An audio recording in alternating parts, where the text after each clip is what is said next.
আসসালামু আলাইকুম ওয়া রাহমাতুল্লাহি ওয়া বারাকাতুহু।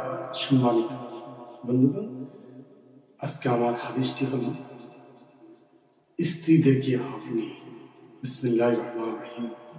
হযরত মুয়াবিয়া আল কুরাইশি রাদিয়াল্লাহু তাআলা আনহু থেকে বর্ণিত, উনি বলেন, এখন তো আমি রাসূল পাক সাল্লাল্লাহু আলাইহি ওয়াসাল্লামের খেদমতে ছিলাম। রাসূল পাক সাল্লাল্লাহু আলাইহি ওয়াসাল্লামকে আমি জিজ্ঞেস করেছিলাম, ইয়া রাসূলুল্লাহ, আপনি আমাদেরকে একটু নসিহত করেন, আমাদের স্ত্রীদের সাথে আমাদের কি করণীয়? রাসূল পাক সাল্লাল্লাহু আলাইহি ওয়াসাল্লাম বললেন, তোমরা যা খাবে তোমার স্ত্রীদেরকে তোমরা তাই খাওয়াবে। তোমরা যা পরিধান করবে তাই তাদেরকে পরিধান করবে। তাদের সাথে ভালো ব্যবহার করবে, তাদেরকে গালমন্দ করবে। সুনানে আবু দাউদ 2146 নম্বর হাদিস।